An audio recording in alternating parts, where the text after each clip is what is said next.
Give me your tired, your poor, your huddled masses yearning to breathe free, the wretched refuse of your teeming shores. Send these, the homeless, tempest tossed to me. I lift my lamp beside the golden door.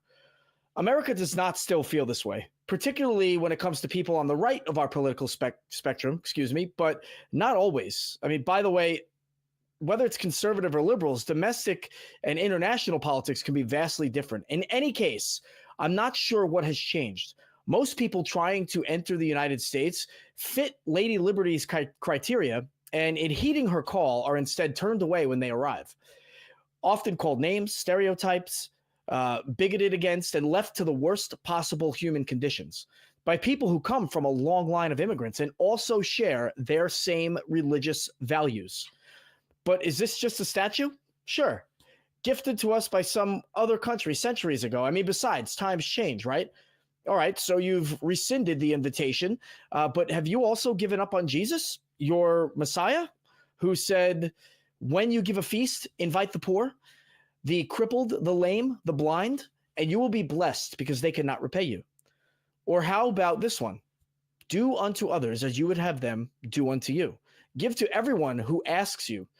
And if anyone takes what belongs to you, do not demand it back. Greater love has no one than this, to lay down one's life for one's friends. Critics of immigration and all who oppose it have failed to not only uphold the most sacred American ideals, but have also deliberately disobeyed their supposed Messiah, their God, who gave them specific commands on helping and loving others. Immigration is a religious issue because of the Christian hypocrites who write U.S. law, but oppress minorities who are different from them. You disagree?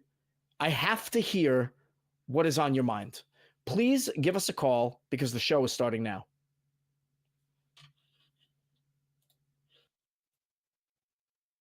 Richard, how are you doing? We are here, and I think you're muted. But we are here. And this is Talk Heathen. Muted. Sorry about that. Great. I thought I was alone, which is fine, but I don't know if people want to watch me talk to myself for a while.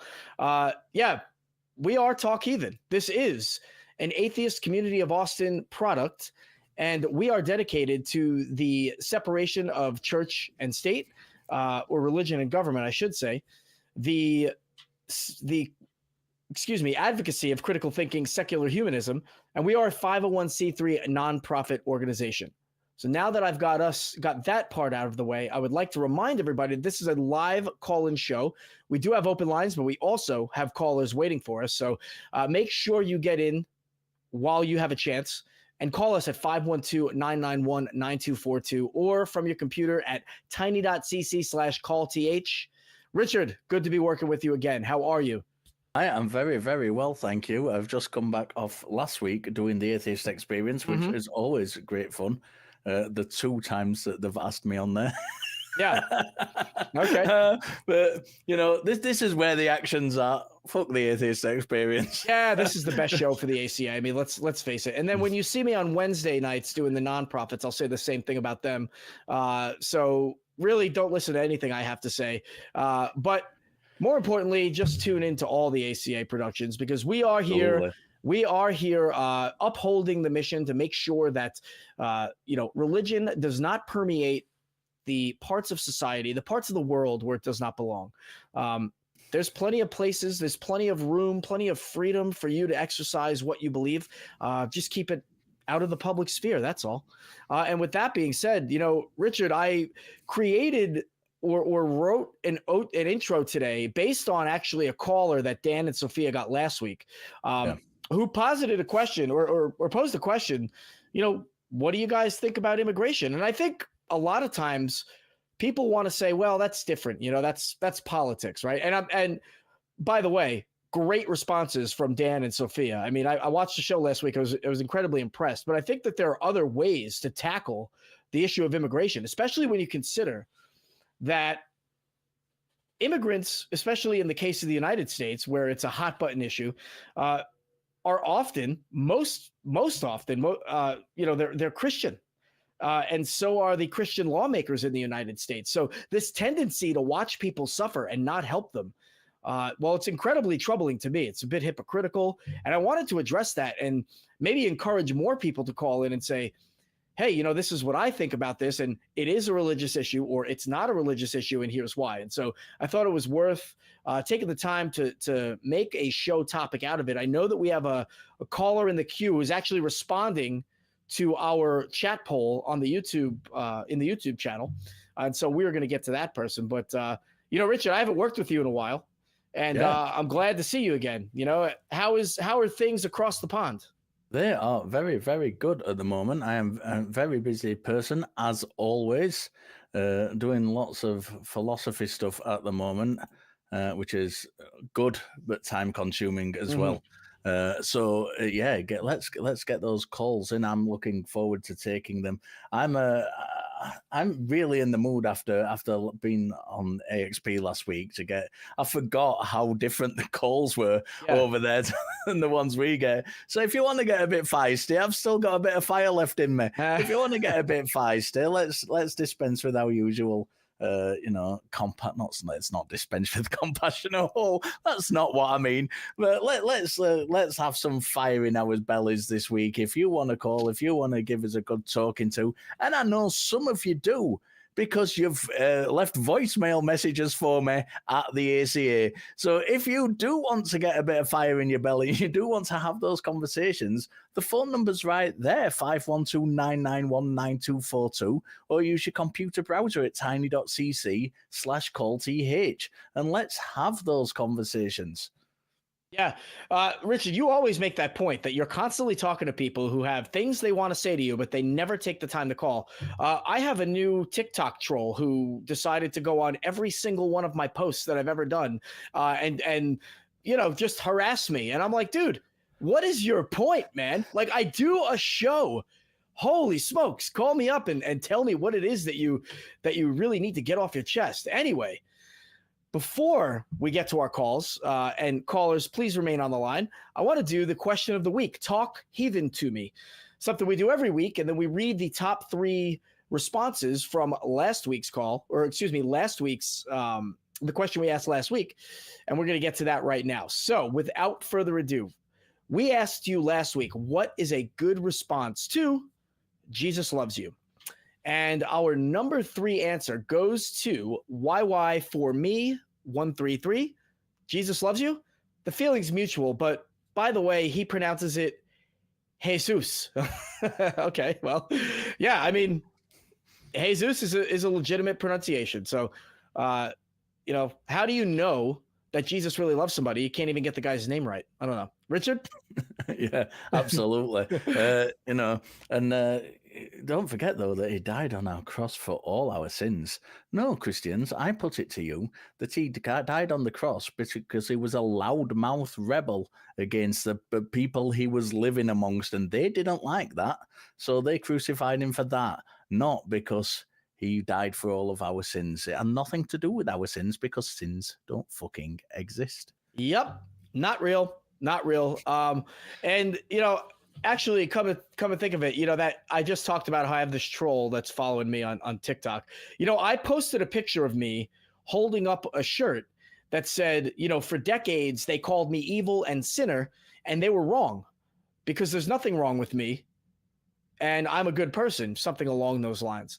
You know, for years, we hear of this idea of sin and sinner, but, you know, in reality, all it is just somebody who doesn't like the lifestyle you're living, or somebody who disagrees with you that just kind of others you. You know what I mean?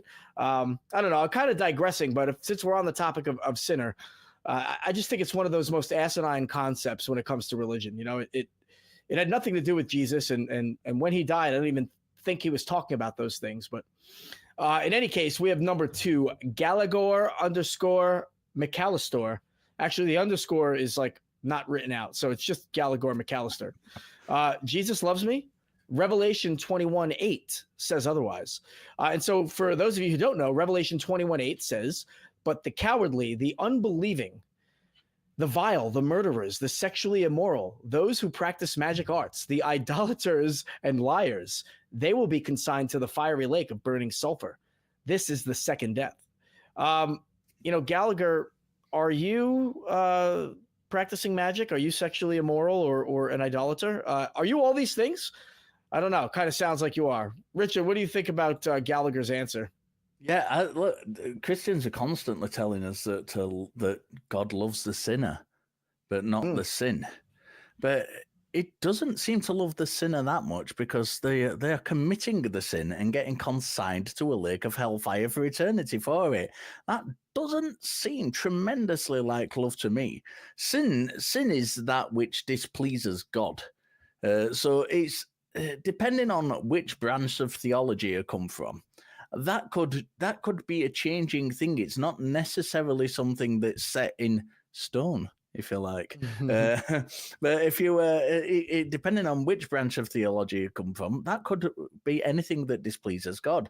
So it's very interesting that we've kind of got this swathe of different sins, which may or may not be important at this time, depending on God's whim.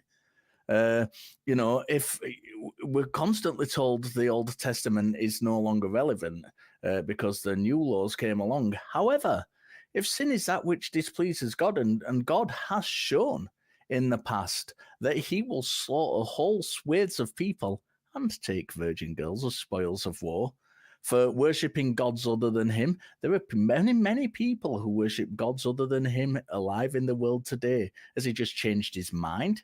Is he not going to deal with them anymore? Has he washed his hands of doing the dirty work himself, like he did in the Old Testament, and he's just going to throw him into a pit of burning flames for eternity? I don't know. There's so many questions and so few answers coming from those who proclaim to be followers of God.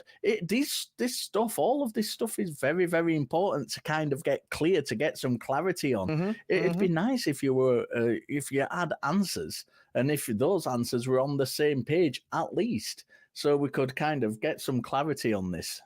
Yeah, I mean, for Jesus to tell you to accept the poor and to give away all your things to the poor, for Jesus to say things like, it's impossible for a rich person to ever enter heaven, isn't it a sin for you to not help people who are struggling, who are drowning in the Rio Grande, crossing the river, or in the Mediterranean, trying to escape the harsh life of North Africa? I mean, wouldn't Jesus want that to happen? I mean, wouldn't he want you to take ownership of helping the people in need? And is it not a sin for you to not do those things? I can't get any clarity on this stuff. So the jury is out.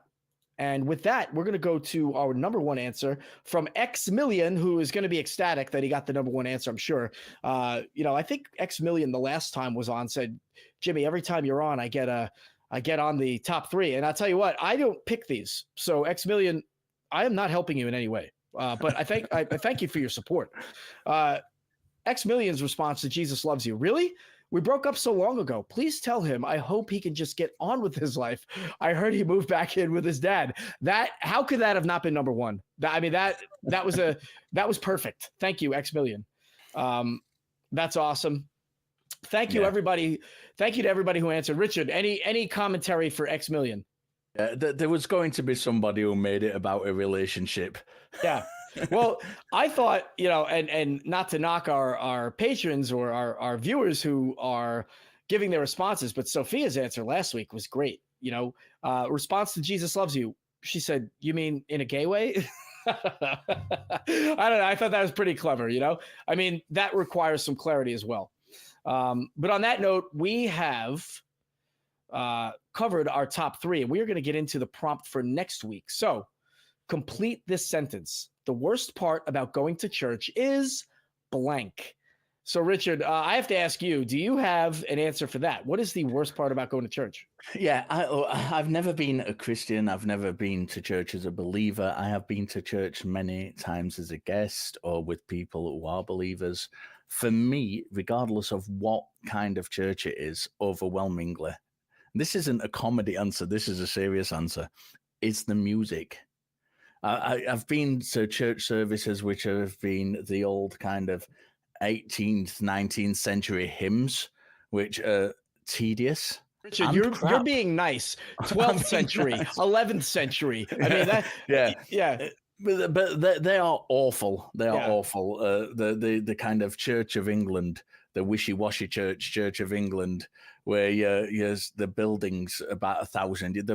A lot of the churches I've been in are older than America, and you sit there listening to these tired old songs being sang, and the lyrics which are full of all of these and thous and all the others are just they bore me silly. But then on the other hand, you get to these kind of big warehouse churches, which I've been to a couple of services in as well, and you get all the happy clappy hand wave. One thing you will always see me complain about in a church is the hand waving brigade. Really does. Well, sorry to anyone who is a Christian currently or is a former Christian who was a hand waver. It really gets to me. And so it doesn't matter what kind of music it is. It really doesn't matter. And I'm a musician. I appreciate music. I like music. I've never been to a church service that has music that pleases me.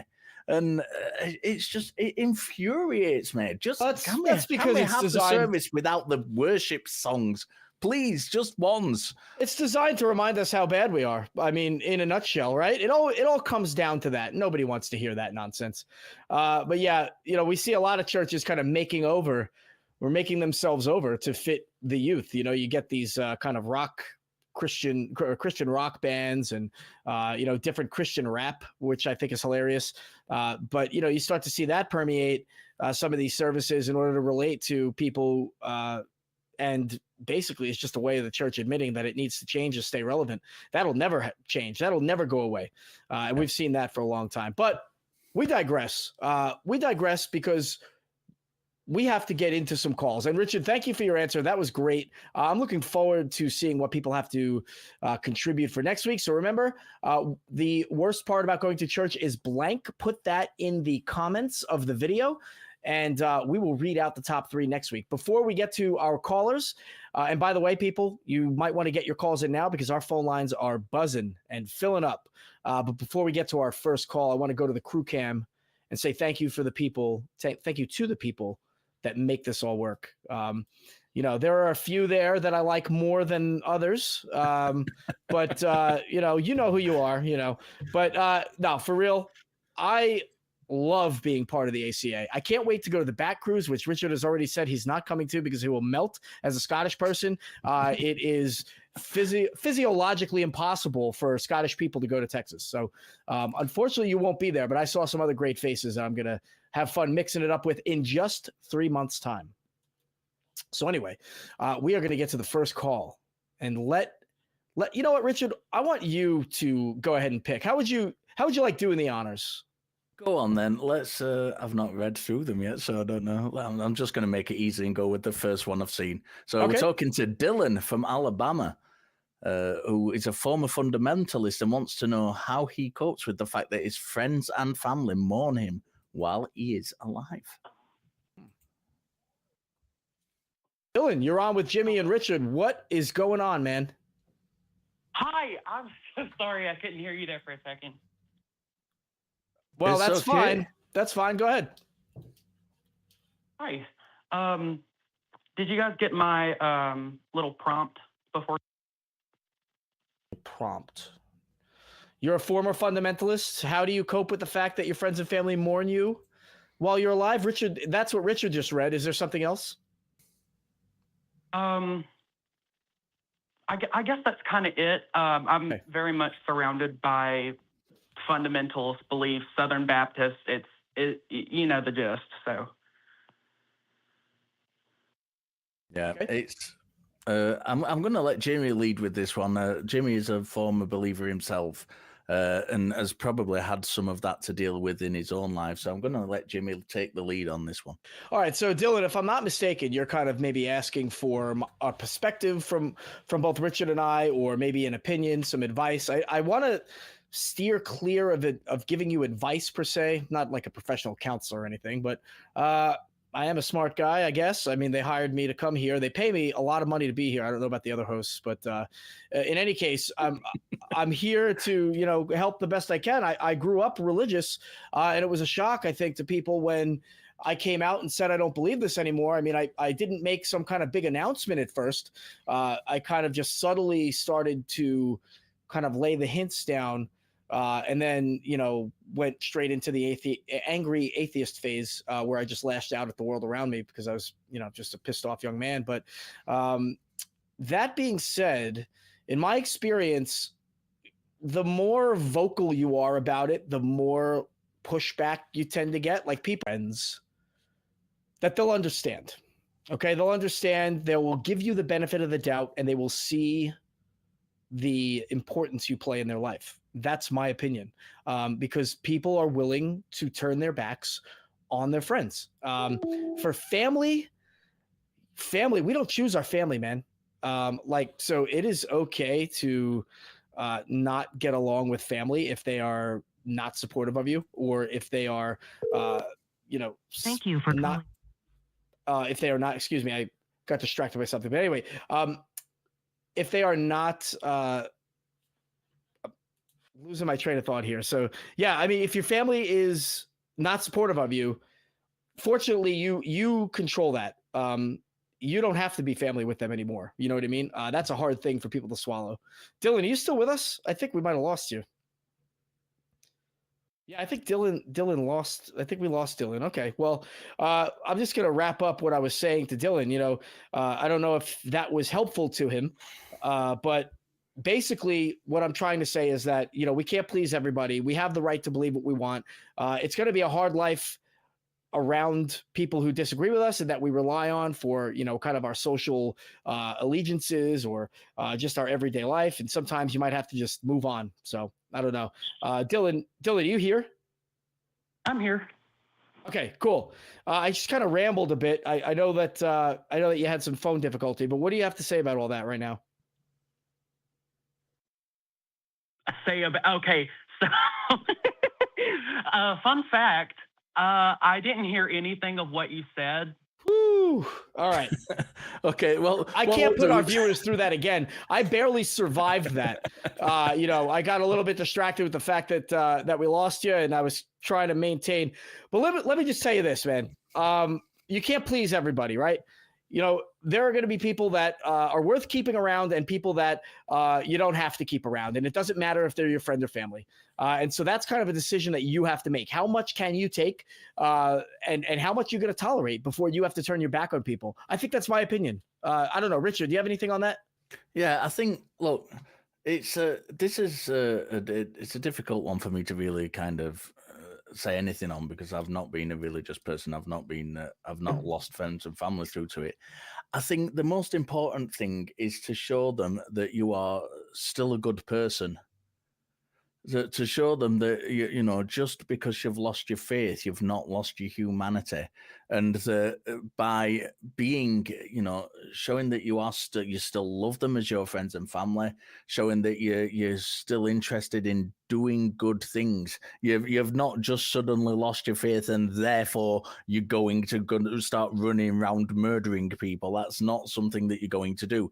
Let them see atheism in action. Let them see the fact that you are no longer have a belief in God, that is not something for which they can mourn you for. They're not mourning you. They're mourning the kind of the belief that they thought you had. Show them that you've not changed as a person. Show them that you still love them. Show them that you can still go out and have dinner with them, have a laugh with them. Do all the things you used to do with them.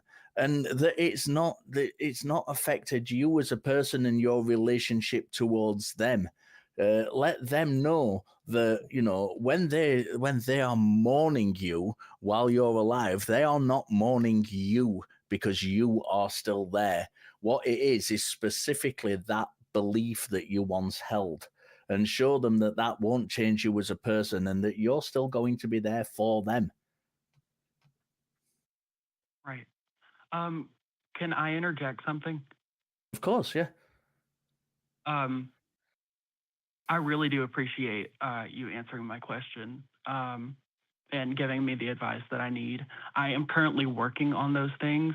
I will say I feel like me being 21 and just kind of not completely freshly out of the church. I'd say I officially left whenever I was about 17 or 18, right before college. But I feel like I still have some resentment towards my parents. And no matter how many times I talk to them and tell them things from my point of view, I think of things very rationally, scientifically.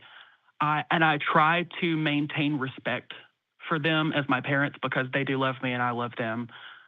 But whenever they told me that they would choose their religion over pretty much anyone in their life, especially me every time, it put me in a really bad place mentally. You know, whenever your dad says to you, you know, I love you and I'll always support you, but I'll never support this thing about you. That being my sexuality, as I'm gay, but also, you know, that I don't believe anymore. I guess I'm just trying to understand what I should prioritize, like my well-being, like mental health wise, or whether it should just be kind of like the elephant in the room and unspoken, or can it be both? I did come up with, yeah. Can it be both? Because the thing is, I would always say, I will, and you know, if you've heard me on these calls before, I always have said, your number one priority is to yourself, to your own well-being. But if you're in a situation where you can maintain that well-being while still maintaining this relationship, because it sounds like you're kind of in a position where you know, it's not one of these positions where they've kicked you out and they don't want anything to do with you. They've still let you know that they still love you as a person, and you know, let that be the focus. And the way you turn around and kind of assess this through, rather than looking at, well, they hate the fact that I'm an atheist, they hate the fact that I'm gay. Take on board that they do still love you, and if you can kind of infuse that with your own well-being, you know, and your own mental wellness, let that happen. Of course, if you can't, if it is too much, then you need to make a decision around that. But if you're in that position where, you know, this isn't something, if you can make it an elephant in the room and be happy with that, that's not necessarily a bad place to be. I was like that when before my mom's dead now, but she had some strange political views, did my mom, and we didn't agree on lots and lots of things politically, but we just didn't talk about it. It didn't diminish the love we had for each other.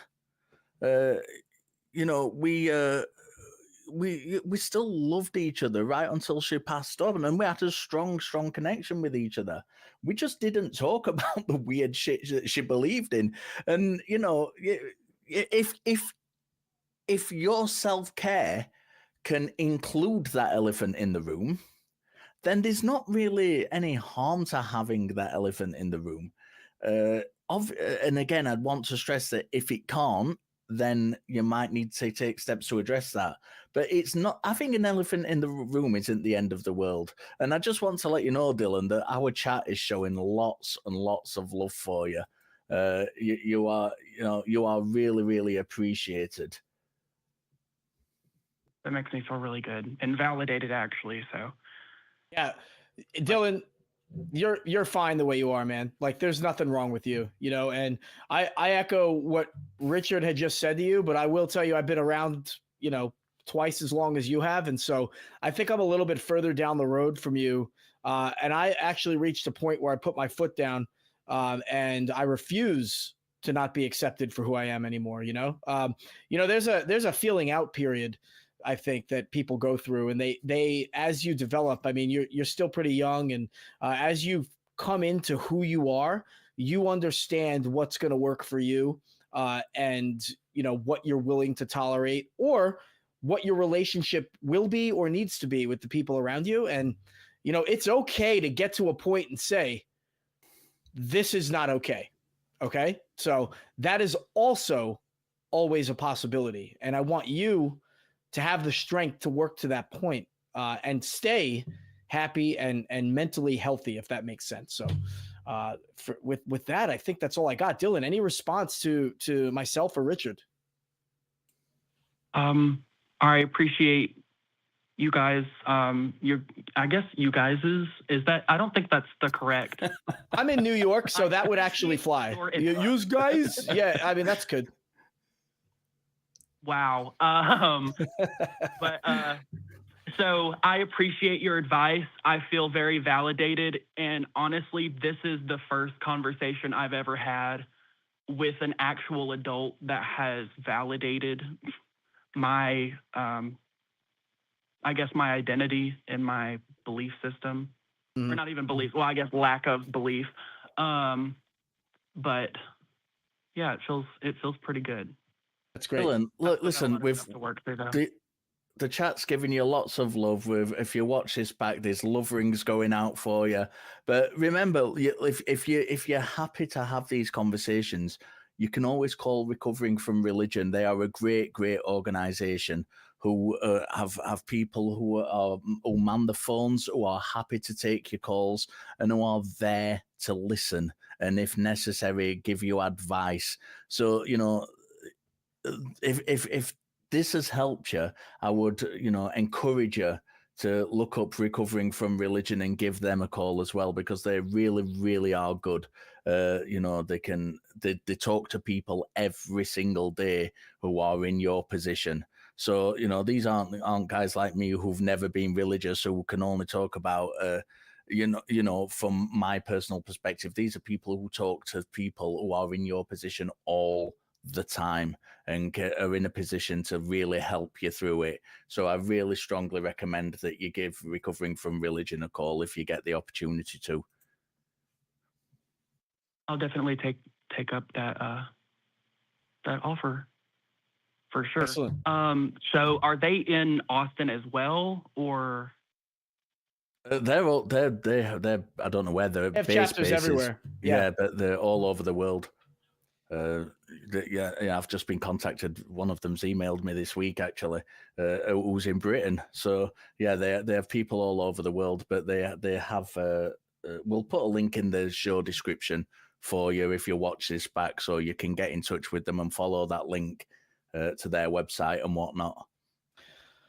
Yeah, Dylan, I really appreciate the call. We're gonna let you go, and I am happy to hear that you are out there having these conversations and finding yourself and accepting yourself for who you are. That's very important. And so best of luck to you. Keep in touch with us. Let us know if there's some other contribution you can make to any of our other subject matter, because we're always asking for calls about certain topics. We've got a lot of people reaching out to us all the time. They respond to our chat polls.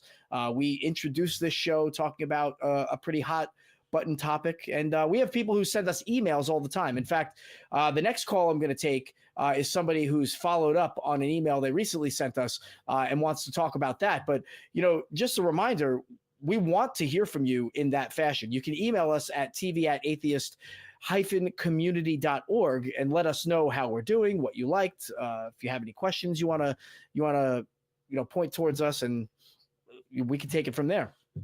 And we are located in Austin, so you can follow us on the meetup group to keep up with our community events. We also have some things at the Free Thought Library that we constantly host. Find us on tiny.cc/meetup and check us out there. Join our weekly watch parties on Sunday evenings for live viewings of Talk Heathen and the Atheist Experience every Sunday. The doors open at noon. Great place to build community. And I hope to see that our last caller, Dylan, building community with like-minded people as well. So, and you can send a super chat as well with a question or a comment. So we will read almost anything that you have to say. So beware that that is always an option as well. So I wanted to go to somebody who sent us an email recently, but it looks like that person is no longer in the call queue. If you're still listening, please call back because I want to tackle your subject. But we do have somebody who is responding to the chat poll. So we're going to go to Tim, they in Washington, answering the chat poll, says, according to Leviticus and the teachings attributed to Jesus, the immigrant is to be treated as thy neighbor. So I want to hear more about that. Tim, you are on with Jimmy and Richard. What is up? Hey guys, how are you? I just wanted to, before I get there, I just wanted to say that Dylan broke my heart. I'm a 59-year-old gay man who is part of the Fundamentalist Pentecostal Church years ago, came out twice, once when I was a teenager, again when I was 38 and I divorced my ex-wife, all of that.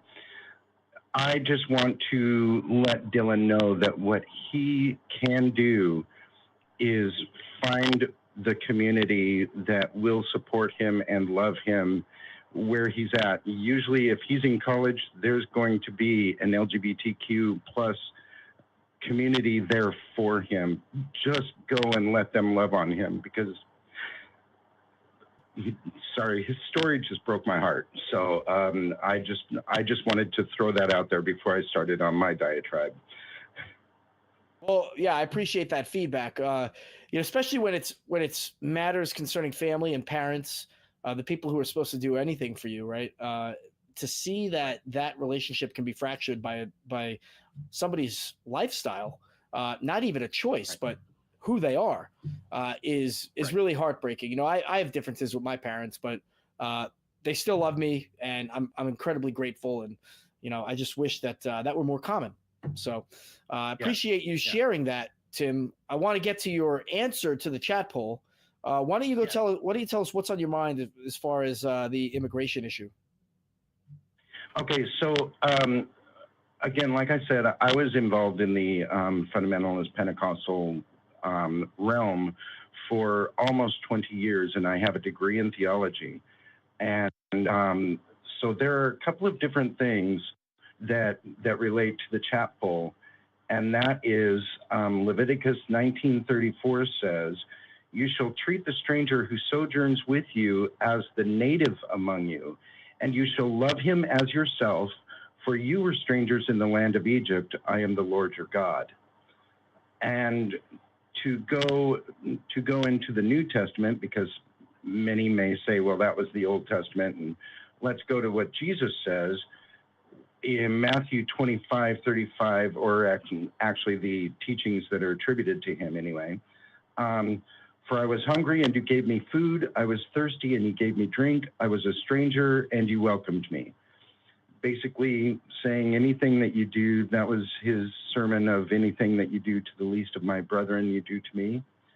And so when we treat the sojourner, the immigrant, the stranger, as if they were native, then what we are doing is doing what is attributed to Jesus as doing. And also, kind of a sidecar to that, feeding the poor is as well, because I had the scripture up and I couldn't find it. But there is one that says something about feeding the poor and treating them as you do the sojourner. It was another Leviticus thing that said, if your brother, this is Tim Gwaine paraphrase here, if your brother, there it is, Leviticus 25:35. "If your brother becomes poor and cannot maintain himself with you, you shall support him as though he were a stranger and a sojourner, and he shall live with you." Yeah. So Tim, I think what you're establishing here is a great amount of evidence, if you will. I use that term loosely because we're pointing to the script, and we're pointing to the thing that believers take as the, I guess, inerrant word and the instructions from their God, right? And so clearly it states that we are to treat people who are needing help as we would treat our own kin, right? Or our own brethren, if you will. And so where is the disconnect? Where is it that, or how is it that they can take that and not apply it to the people who so need our help most of all? And those are the people who are coming from lifestyles in different places that nobody should be subject to. and I can get into detail, but I don't think it's necessary at this point.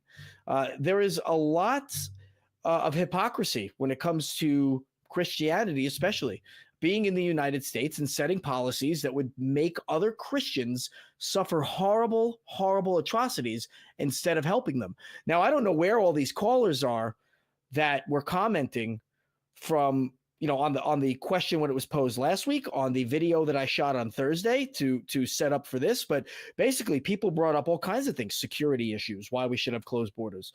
They talked about how it's essentially bad for the host country for a number of reasons. But where are these callers? Where are these believers?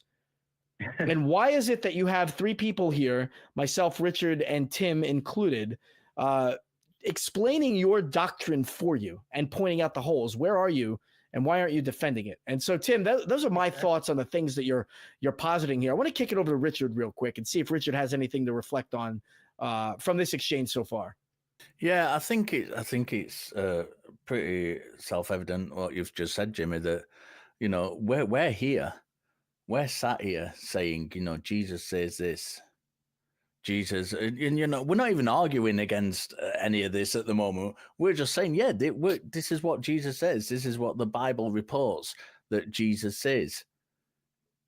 Mm-hmm. Why aren't you here? Yeah. Why aren't you here saying to us, look, Jesus might say this, but it's my opinion that it doesn't apply in this case, because you're quite happy to shout it loud and proud from the rooftops on your Twitter accounts, on your TikTok accounts, on when you're just posting on your social media page from pages. Your pulpit. Yeah, from your pulpit. But Right. you can't seem to call into a show where we're saying, yeah, Jesus does say these things. We agree with you, Jesus says these things. But that is in direct contradiction to what you are saying. There is a disconnect. Why is that disconnect there? Why aren't you on the phones explaining that disconnect? Or is it possibly because you know that you can't?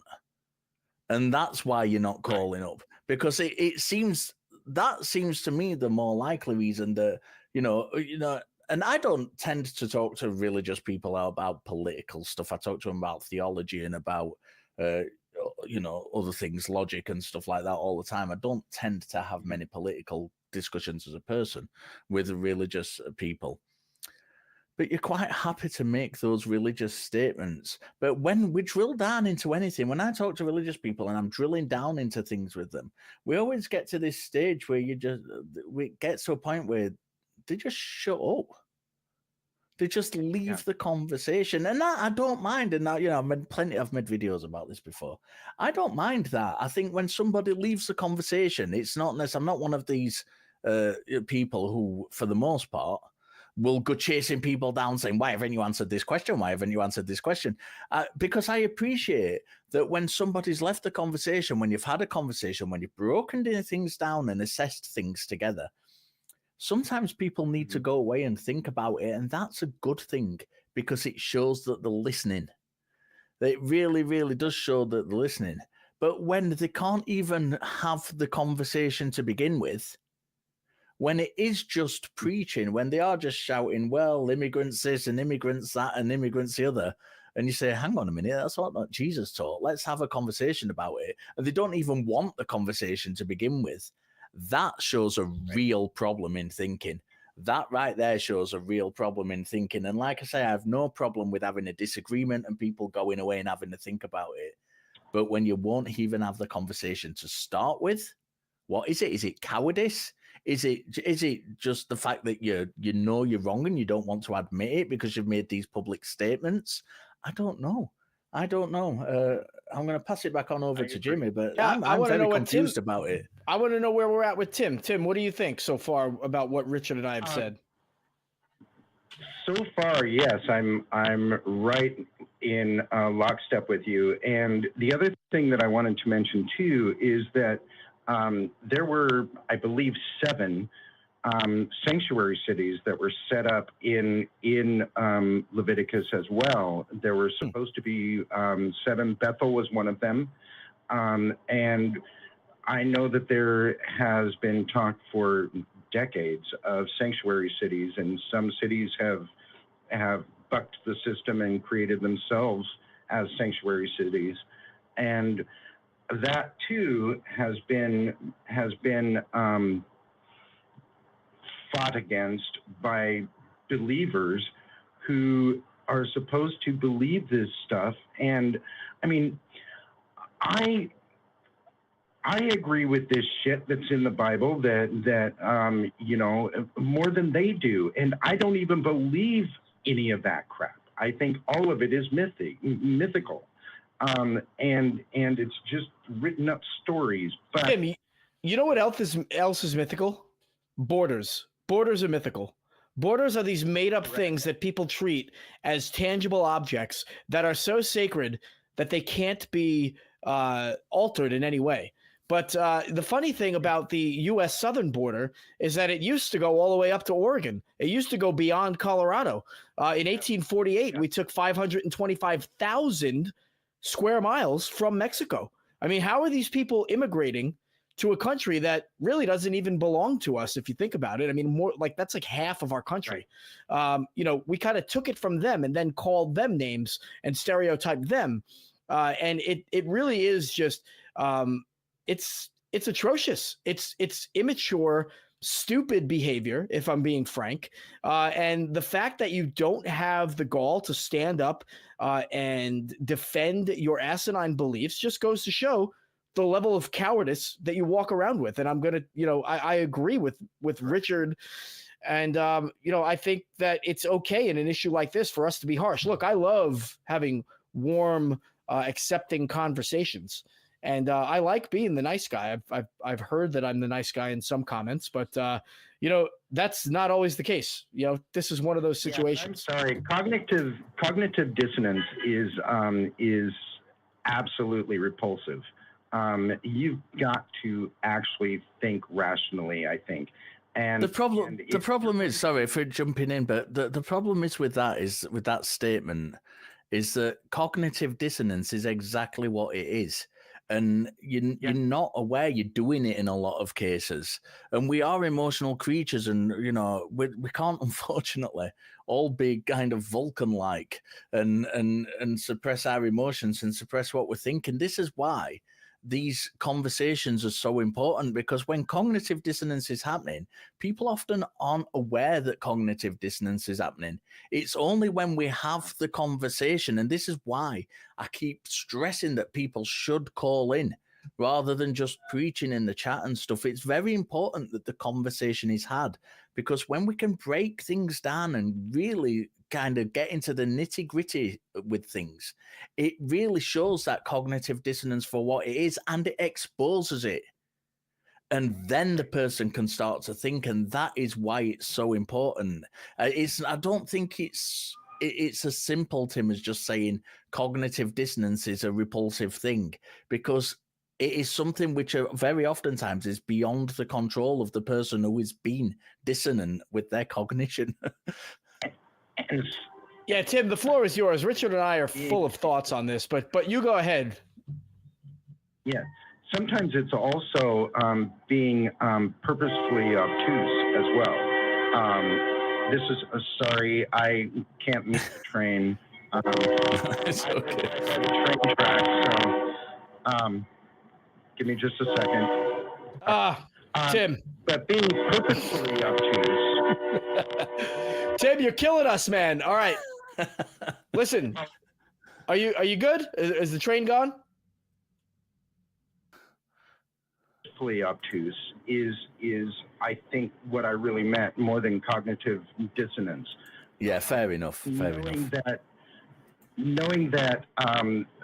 what I'm saying in any given situation it makes sense. It's a logical step-by-step process, right? And then from there, they still are saying, well, God said this, and that's all. So, I mean, the jury's out on what God actually said or what God actually meant, or if these people even really care.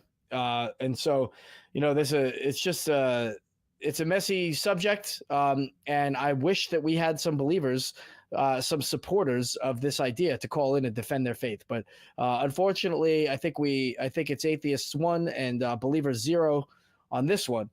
Tim, I really want to appreciate your call. I hope you're not, or excuse me, I don't mean to say I want to appreciate your call. I do appreciate your call, and I want to thank you for calling in and giving your account or your take on the subject matter and giving us some great resources from the Bible. I hope you don't miss your train, man. So I'm going to let you go and go do that. And I hope you call back and bring some of that expertise to us. At this point, Richard, I want to shout out our top 5 patrons, and you being in the co-host seat, you know what you have to do. Yeah. Okay. So top 5 patrons. Number 1, we've got Dinglebury Jackson. Number 2, oops, all singularity. Number 3, Devor Valgin. Number 4, Kalevi Helveti. And number 5, left in the leaves, and an honourable mention this week goes to Joseph Schmidt. Thank you very much for your patronage. We really, really do appreciate it. I'm always trying to think of little ways that we can kind of do little things back for you. I've got one of those in the works. It might be happening it might be a couple of months down the line, but hopefully we'll get that sorted for you. If you want to become a patron, you can too. By visiting the link that I do not have at this moment, but it's something like tiny.cc/Patreon or something.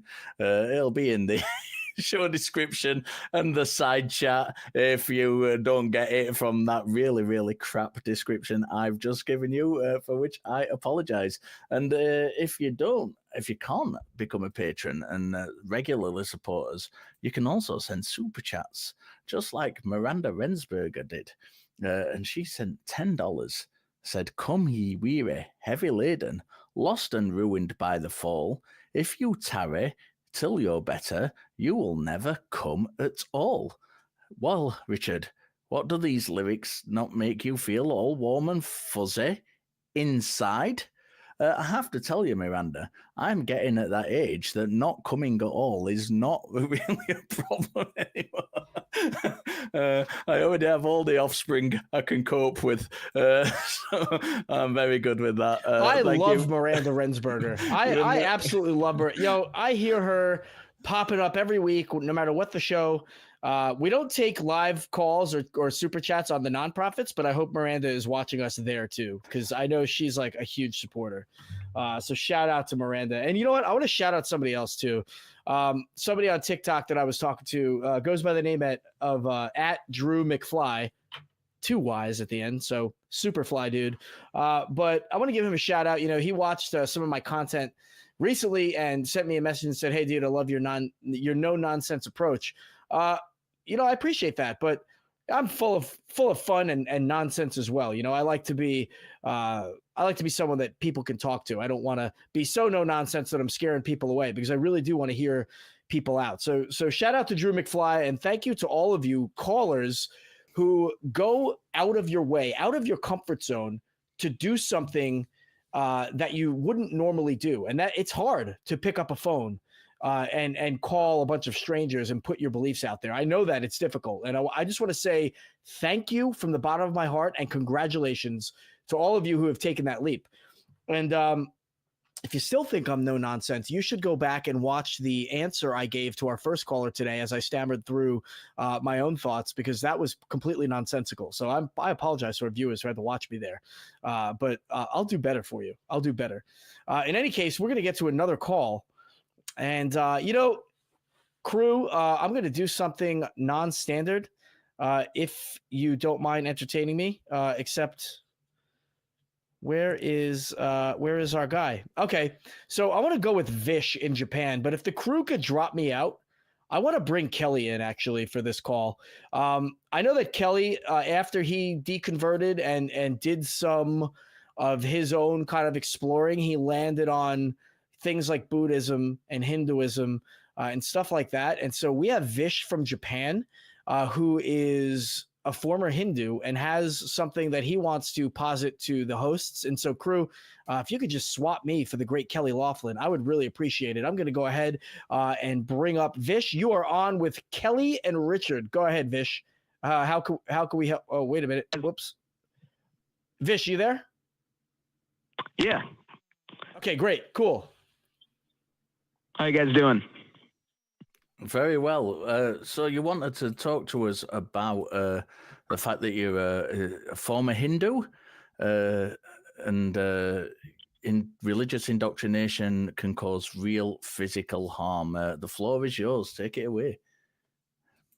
All right. Yeah. I mean, I was probably a Hindu until I was like 8 years old, but leaving the faith was a whole different thing. But like, I just don't think this is generally talked about. My family was Brahmin, which is I guess like one of the most Hindu types of Hindu.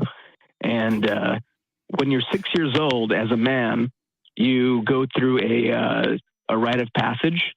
And I think my sect had this super weird thing where they essentially strip you naked, shave your head, and then brand you with like hot irons. That was like really jarring for me as a 6-year-old. And I just wanted to talk about how that kind of physical harm on a human is super traumatizing. Yeah, absolutely. Before you do, go into the details of that, can I just ask that, you're of Brahmin caste. Is where you grew up, was the caste system a kind of an implemented thing? Was it did you notice the caste system in society where you grew up? So I actually grew up in America, but right, okay.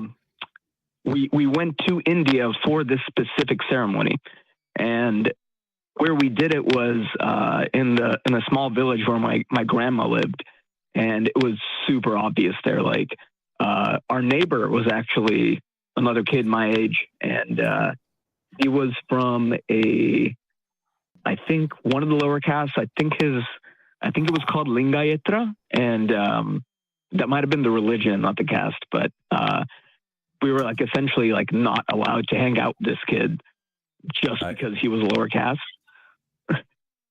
The reason I ask that is because when we talk about, and we rarely talk about Hinduism, so I'm grateful you've called with it as a subject.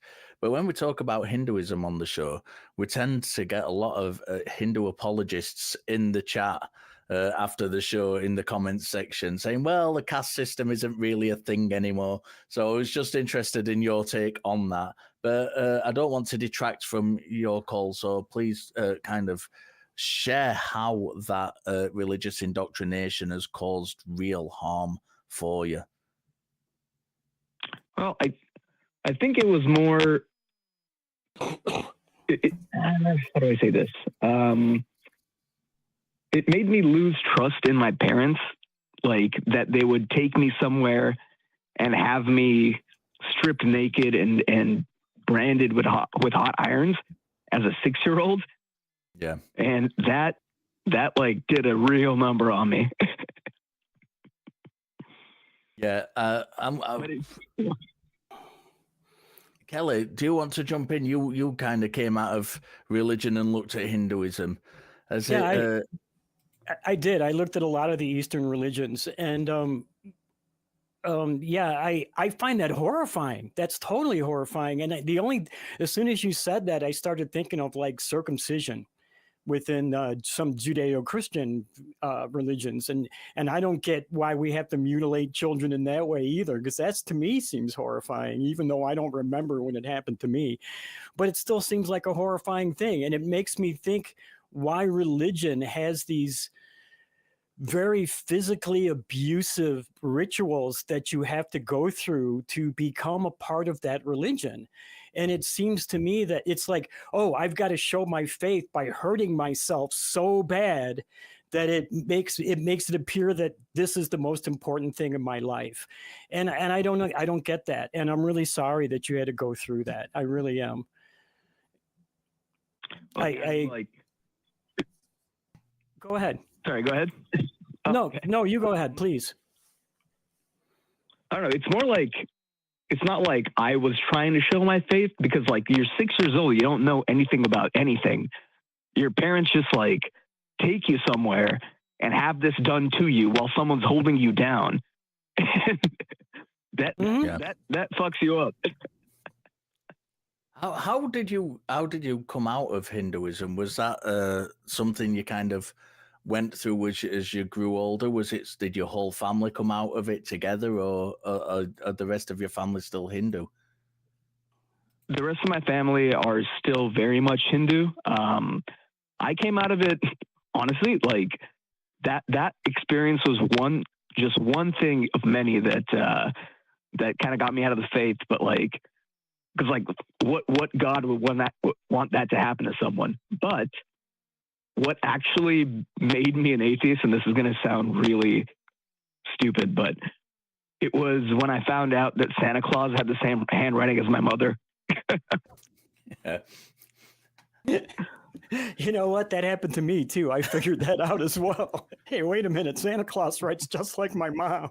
It's amazing how to children the things, those two things, finding out Santa Claus was real and doubting religion, kind of happen at the same time, isn't it? It's almost like the only reason religious belief carries on is because it's perpetuated by grown-ups in society. It's really weird, that. Yeah, and we take it more seriously than Santa Claus for some reason. You know, it's we have these two rituals that we do, one that is religious, one that is secular, and we don't. As we get older, we kind of drop the secular thought and we keep the religious thought. And shouldn't at that point maybe some of our secular ideas kind of take precedent? That seems like the best way to me, but. Que sera, we're stuck with the religious world right now. Yeah, Vish, did you?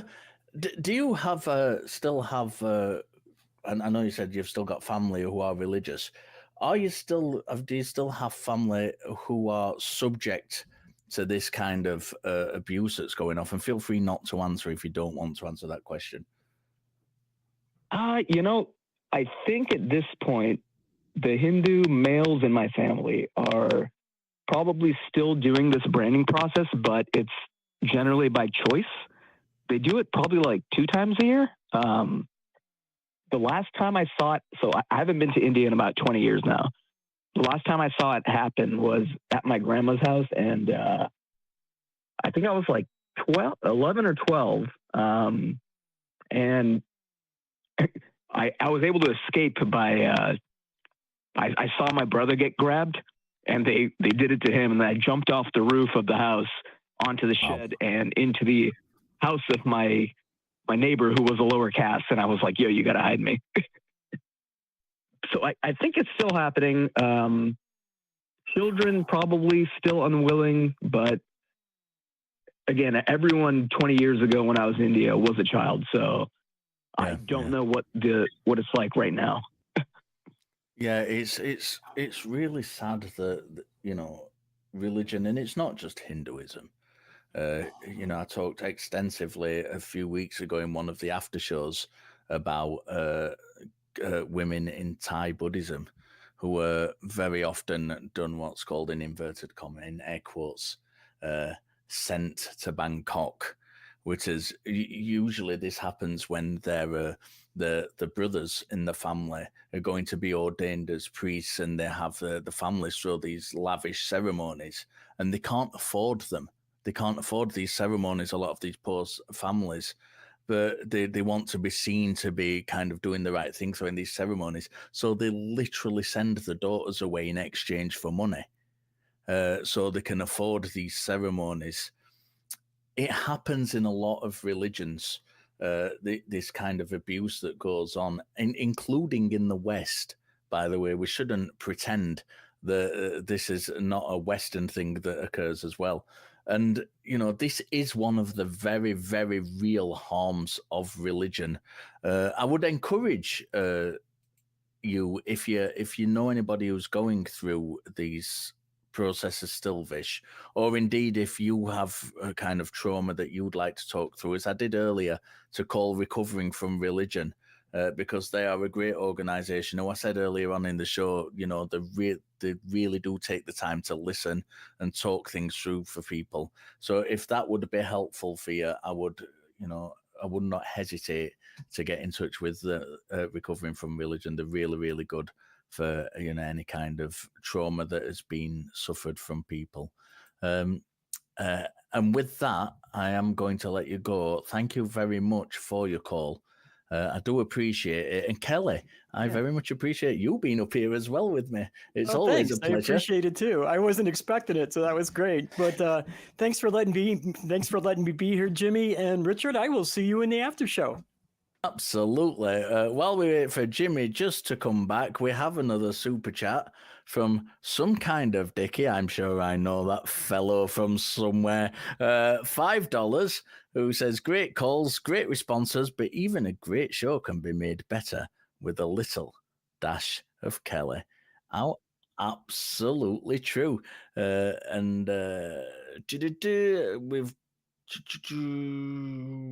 I think we have two other super chats we got to get to as well. Yeah, that's what I'm looking for. I can't see them in the document, though. Well, I've got them. I got them right here for you, Richard. Don't you worry. You take over. I will not let you fail. Anyway. Hey, Jamie Gallier, thank you very much for your super chat, $9.99. Much appreciation to everyone putting in time on Talk Heathen. That's very nice of you. I really appreciate that. We have a lot of people working hard to make sure this show is a success. Super chat from Miranda Rensberger. Member for 2 months, $10. Come ye weary, heavy laden, lost, and ruined by the fall. If you tarry till you're better, you will never come at all. What? Richard, do these lyrics make you feel all warm and fuzzy inside? Yeah, we've already done that, but we'll we did that. Yeah. We'll shout it out a second time, just because it's Miranda and we love Miranda. So. All right. Well, yeah, Miranda, you're awesome. Thank you very much. She got twice the love today. Sorry about that. Twice the love. Why not? But we are going to move on to a theist caller named Caleb from Ohio. Goes by he, him. Caleb wants to talk about, or has a question rather, can science and religion go together? What an interesting and very broad topic. I'm sure there's a lot to pack in there. We are going to talk to Caleb. So without further ado, you are on, Caleb, with Richard and Jimmy. How can we help you? This wasn't kind of a question. I just wanted to, I guess it was a question, like the whole topic in itself that I was asking, but, so I've never actually called this show before. I've called the Atheist Experience, stuff like that. But anyway, so I feel like that, I'm just going to get right into this. So I feel like that you got, like, atheists sometimes can, like, make it look like that if you believe in religion or believe in, like, because, like, I'm a Christian, like, if you believe in that, because, like, Christianity is, like, the big religion in America, so, like, you're believing in something that believes in, that's, like, unrealistic or magic, stuff like that, because I've heard the word magic used so much when, like, referred to religion and stuff. I feel like that religion and science can go together, because in the theistic belief, we believe that God is the creator. Like if God created everything, he just created science. We feel like, oh, well, miracles. Well, if God created the universe, he can violate the laws, and it's not like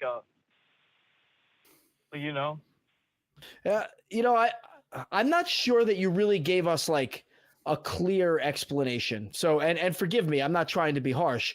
First of all, thank you for calling.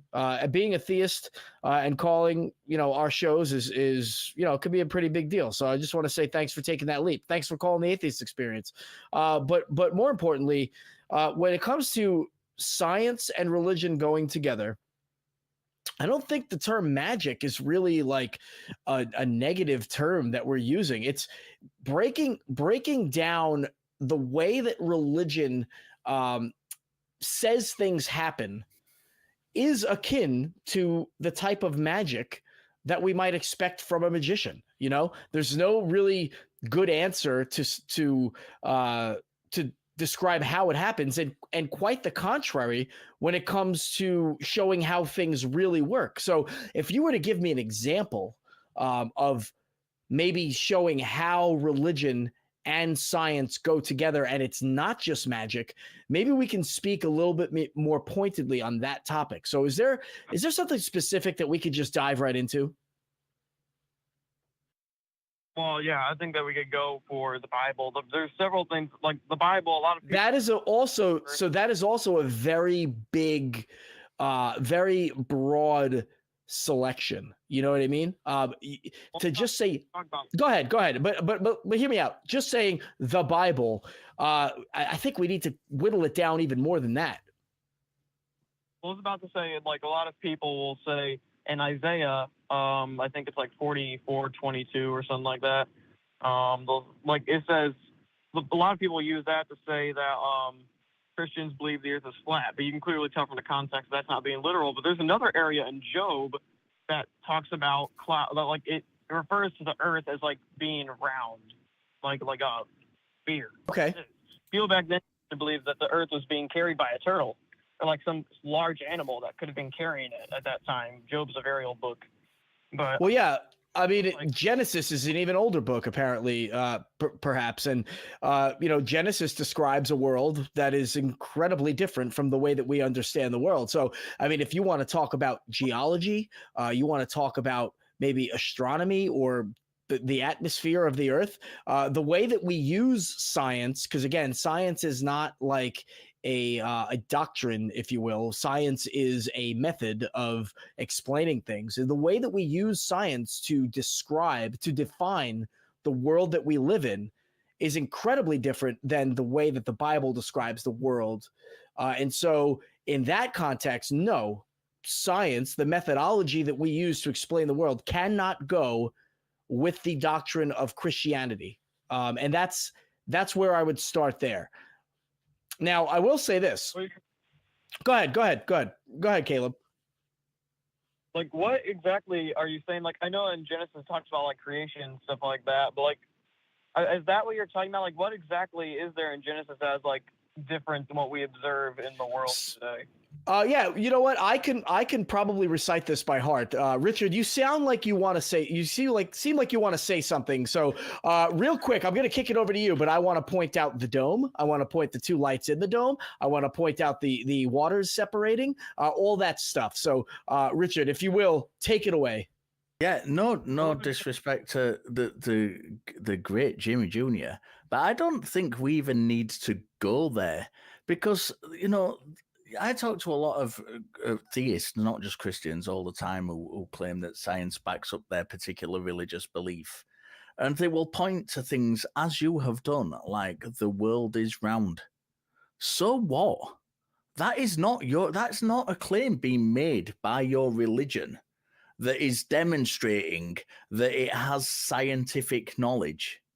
What that is first of all, for, a large part of when these books were written, that knowledge was already held that the earth was a sphere in many ancient cultures. So it's not particularly a surprise that people in the same area, or certainly in the area where they had communication and trade routes with these people, will have come across that knowledge. We have to make the distinction. This is really, really important because, we have Hindus saying that their books contain scientific facts, Muslims saying the Quran contains scientific facts, Christians saying the Bible contains scientific facts. And it really doesn't fucking matter whether they contain scientific facts because correlation is not causation. Having there was a great quote, and I forgot it was by a philosopher, and I forget who the guy was, but he made a great quote about how falsifiability, and the quote went something along the lines of, you can accidentally stumble upon the truth. And but that doesn't mean that you followed the proper process of finding the truth. Accidentally having an idea that corresponds with the truth is irrelevant unless you can show. And this is why methodology is so important, how that is actually being put into practice. You can say that the world is round and the Bible contained this information, But is there any kind of established theories, any established hypothesis put forward in the Bible that are falsifiable, that show how to work out how the world is round, that say the world is round because of this reason? We have laid down this hypothesis and confirmed it. No, there isn't. And that, is the fact that the Bible contains things which happen to be true proof that that Christianity is true? Because if so, you'd also have to say that the Upanishads are true, the Quran is true, because it contains stuff which happens to be true. And we need to make this distinction. It is a very important distinction to be made, that unless you can actually show the workings, show you're working out, as the person who's just sent us the super chat, Scott Dickey, will often say, show you're working.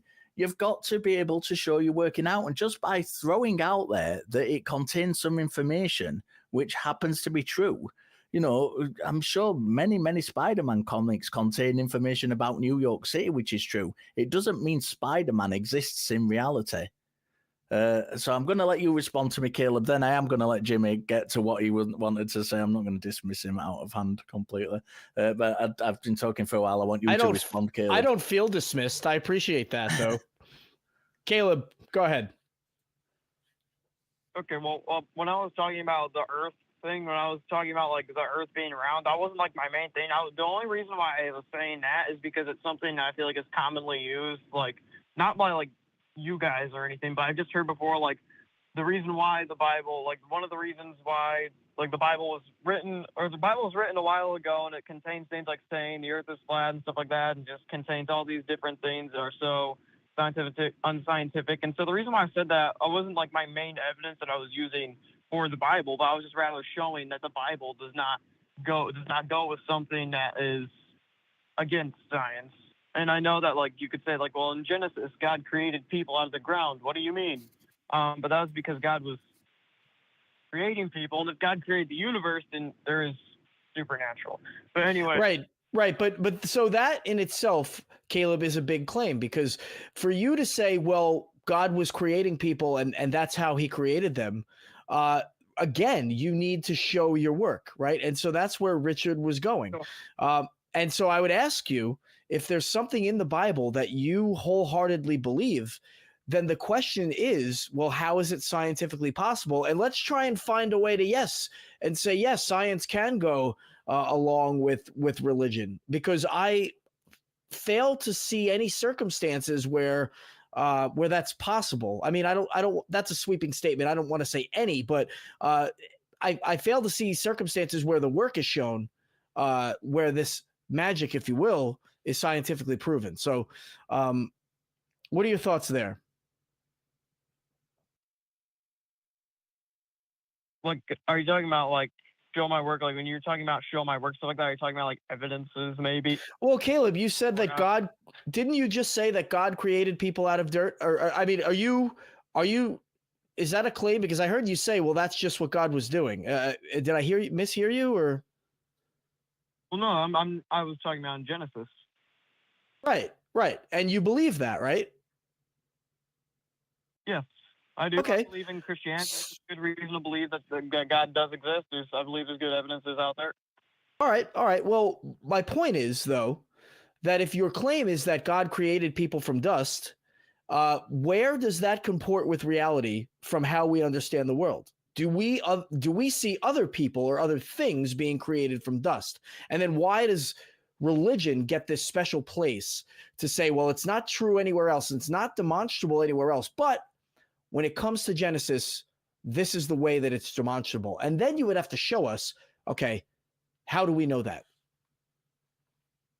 You see, this is what I was saying. I was saying if, and I'm saying if for you guys, because like one time I used the word if, and then people were saying things about me in the comments. But anyway, so I'm saying, it doesn't matter. Guys, I believe God. So it's like if God exists, then he would be able to do that, because there was a point probably. But that again, so Caleb, I'm sorry, I don't want to keep jumping in, but like I want you to talk, but if you're going to talk and then make a sweeping claim and then quickly move on, I have to stop there, because you said if God created everything, then he could do that and then proceeded to talk. But that requires evidence. That kind of claim requires evidence. I can't just let you carry on. So that's what I was saying. Like, I was saying, like, if God exists, which I believe that there's evidence that God does exist, and I was saying that if God did exist, then he could create everything from nothing. And then How do you know that? We don't see this today. Well, there you go. Like, what about your own theory that you believe in evolution? We don't observe a biogenesis happening.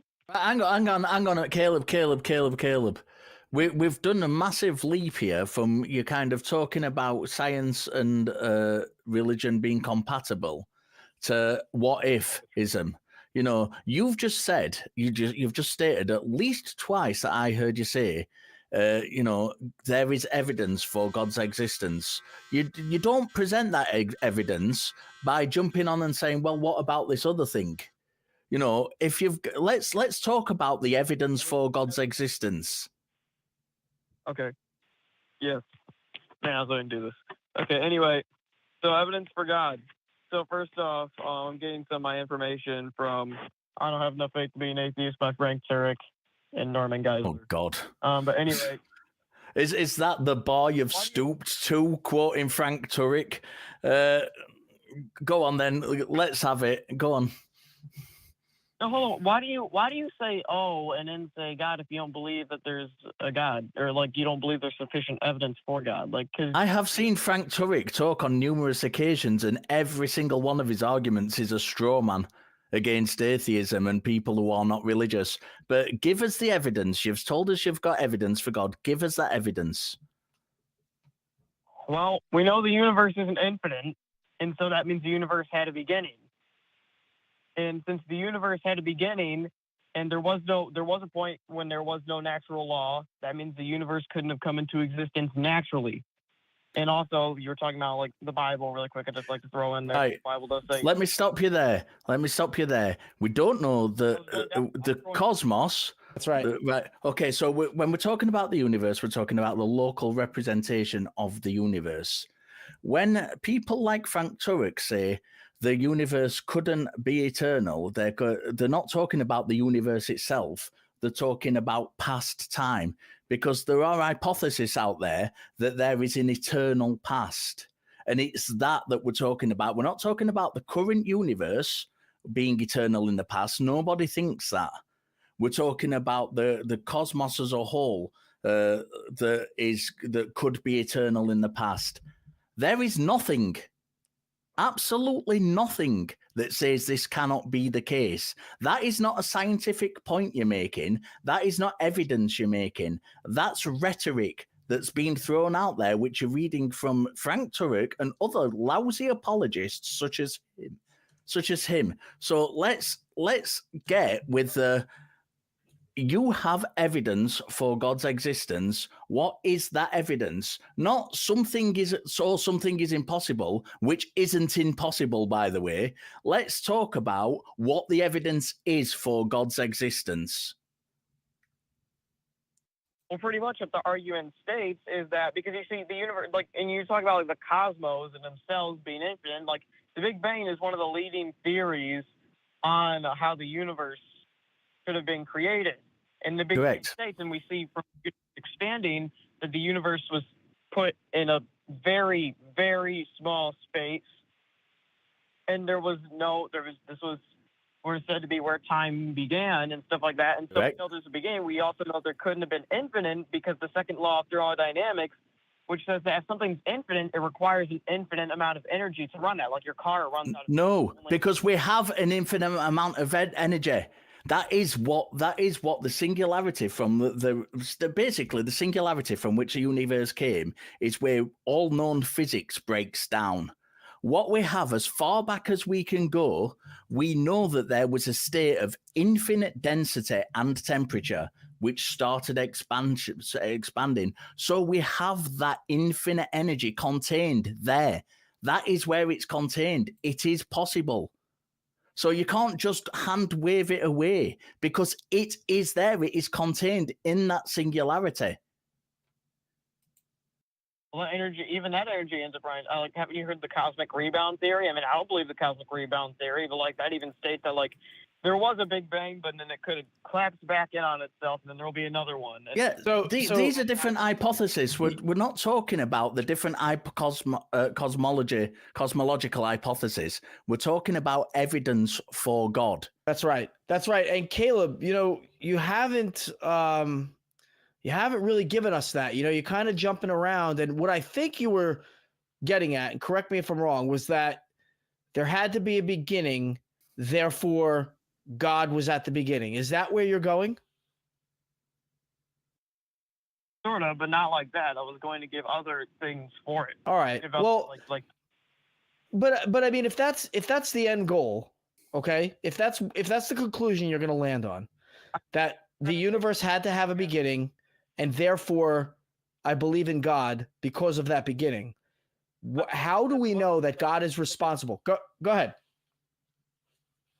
Well, like other things like the New Testament documents, like you'd be like, well, why God? Isn't this the God of the gaps fallacy? We're saying we don't know how the universe could have, if there was nothing, if there was a beginning, we don't know how the universe could have, if there was no natural law or anything, we don't know how the universe could have come into existence. So you're just putting God there. But that's not the case. It's based off of, if they're literally from what we see and from what we observe, and we don't see things coming out of nothing, out of thin air or whatever.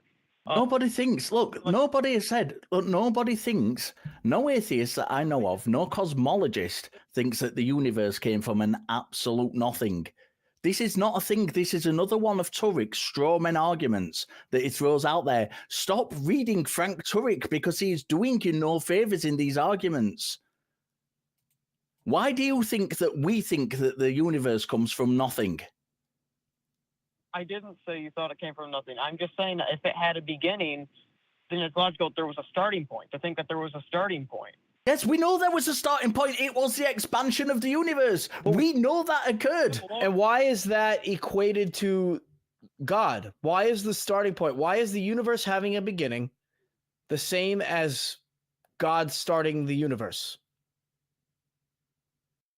Well, we get the idea of God because, and it's just saying, for one thing, the reason why I believe it's Christianity above all things is because I believe that the text from the We've not even got to God yet, never mind Christianity. Yeah, let's stick with God first. Let's not run before we can walk. And please, hey, Caleb, I just want to let you know something. You got me and Richard, who kind of know what we're talking about when it comes to ancient religions that predate Christianity. So just be careful. Because we're going to have to tell you where Christianity comes from and all that stuff. And let's just get to God. Let's just get to the evidence of God. I've been talking about of the beginning. Okay, sorry. I kind of lost where I was, but I remember now. So anyway, okay. I was talking about God and why is it God above all other causes. And so I was saying, though, that since I believe that, and I'd like, by the way, after this, for you to talk about, like, you're talking about predating Christianity and stuff like that. So let's stick to the topic. Evidence for God, let's Caleb. Stick to the topic and let's stick specifically to the evidence. Because you said there was evidence. Let's stick specifically to the evidence. I'll go off talking about something, like I'll like add something to it, and you guys will cut me off because you think I'm trying to go on to a whole nother topic, but I'm not. I was just saying, by the way, afterward, I'd like you to say this because you made a claim. That's all. I know you started going into, well, this is why I think it's Christianity, and we're jumping all around because we have asked you to show evidence for God, right? And then you started talking about the universe not being or the universe not being eternal and having a beginning and equating that to God. Okay, so show us the evidence. Well, the reason you believe it's Christianity, and I had to stop you there and say, look, let's not jump right into Christianity. Let's still get the evidence that we've been asking for. Because if you start going down a road where you're talking about why Christianity is the preferred choice, then Richard and I have kind of an arsenal of historical anecdotes to show you that Christianity actually comes from other places. And I'm warning you that we don't want to go down that road either. I am just saying, please, because I want you to give us what you called in for, and that is the evidence of God. That's why, because you can't call in and take time away from our crew and our hosts and our viewers and say that you're going to do something and then change topics. I'm putting up roadblocks in these different paths you want to go down because you made a claim and now you have to give us the evidence. Okay, and I'm sorry. I'm not trying to like be mean. I'm a little frustrated at this point. I mean, Richard's asked you several times. Okay, so why is it God though? So my point was the universe had a starting point. The universe had a beginning. Now, why is it God that I think the outside cause couldn't have been an inward cause? And so I'm saying, why could it be God? Well, because for one thing, well, what else could it be? Like if Christianity is true, like Jesus really did like rise from the dead, stuff like that, the texts are true. So, right, I'm going to stop you again, and I know you're going to get with this, but this is really important. You've jumped straight into an argument from incredulity when you've been asked for evidence. You know, you said, oh, I'm not committing a God of the gaps fallacy, and then immediately jump into, well, what else could it be?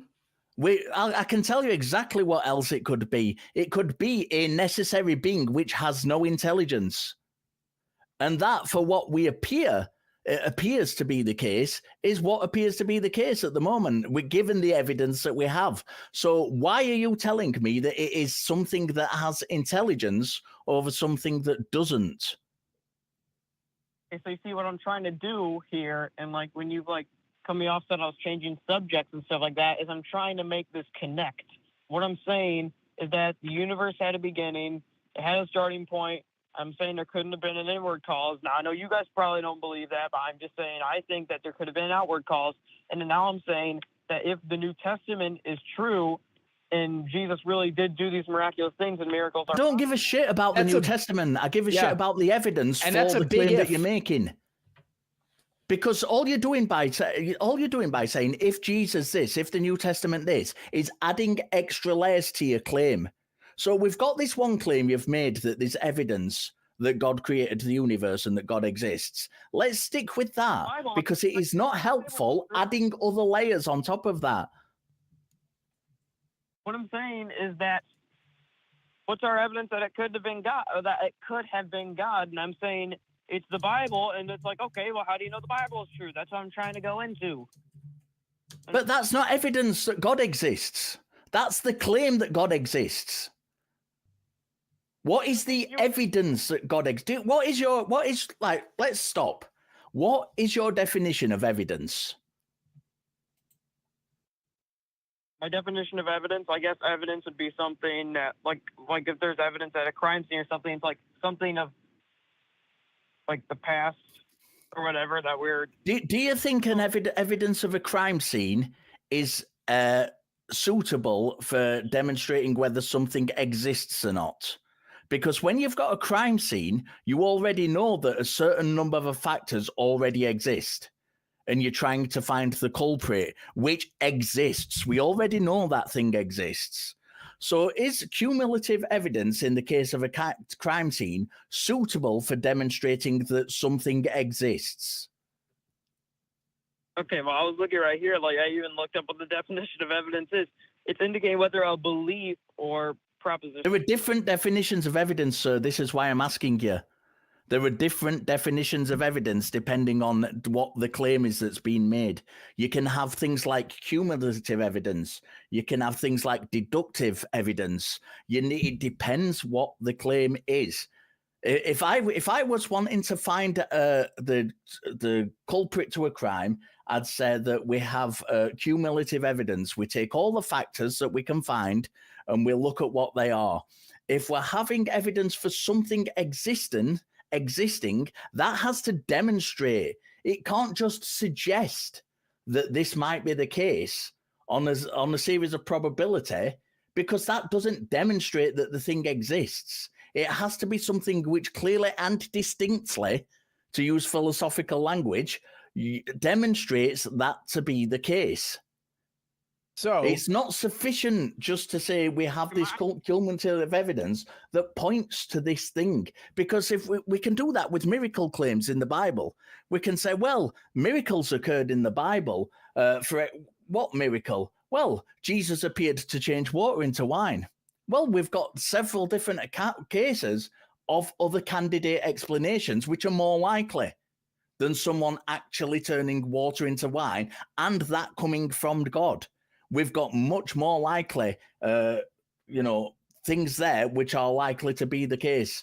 So in those cases, we can say that evidence is not sufficient for claiming that God exists. So we need to be very clear and distinct. This is why I asked you what definition of evidence it was you were using. Okay, I understand that. Can you allow me to say two things, please? Yeah, I'm quite happy for you to talk. If we need to interrupt, we will. Okay. Well, I was just saying, for one thing, you were talking about how Bob was trying to change the subject. I went from trying to talk about the Bible and different things that are in there that would, like miracles and stuff like that. Like, if those claims are true, then it could point to God. And then once again, I'm even saying could here.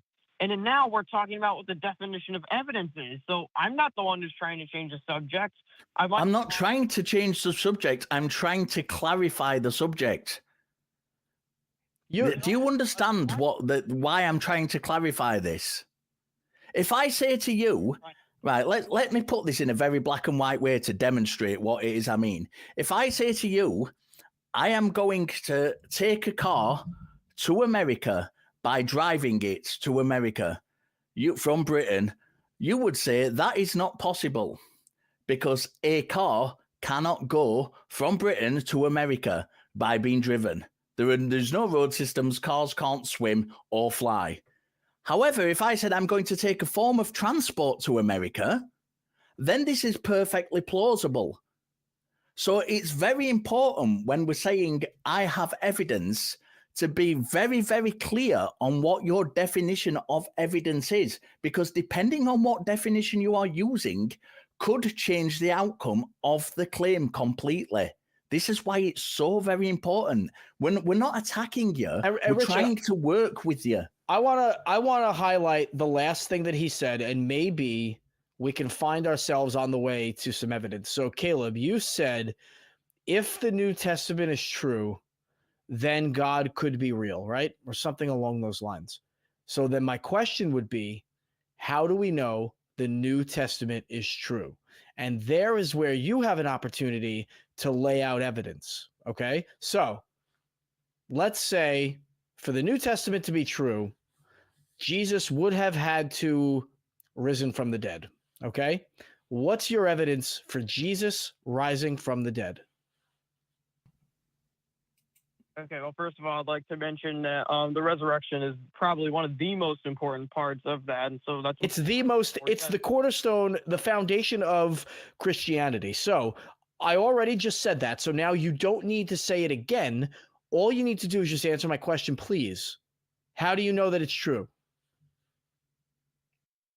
I was just going to, all I was saying was that it says in 1 Corinthians 15:14 that Caleb, please don't take this opportunity to read scripture to me.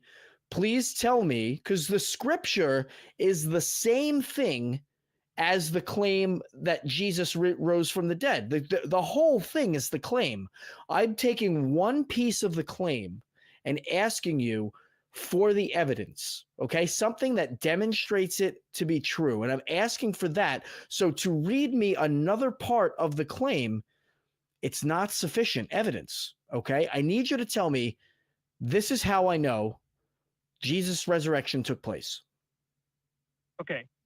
So first we get our knowledge from, we get our knowledge of the past from things like manuscripts and written texts and stuff like that in archaeology, different things like that. And when it comes to manuscript evidence like the New Testament, we have nearly 6,000 manuscripts, which we are able to reconstruct to see the originals.